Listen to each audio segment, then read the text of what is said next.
Hello everyone, if you wanted to know how you can play Fruit Ninja on your computer, then you have come to the right place because in this video I'm going to show you how easy it is to download and play Fruit Ninja on your computer easily. So first off, you're going to open up your web browser, you're going to search for Google Play Games, you're going to click onto this first link, and then you're going to click onto this button, download on PC.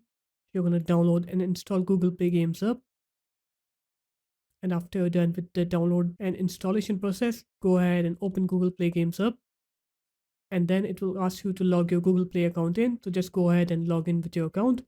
After you're done with the logging in process, just come here and then search for Fruit Ninja. Here it is. Click onto Fruit Ninja here. Click install. Then it will start downloading on your computer. So just wait for it to complete downloading. The speed of the download depends on how fast your internet is. And after it's done downloading, you can go ahead and play the game. So there it is, guys. That's how easy it was. If you guys found this video helpful, make sure to leave a like, comment, and subscribe to the channel. And I'll see you in my next video. Peace.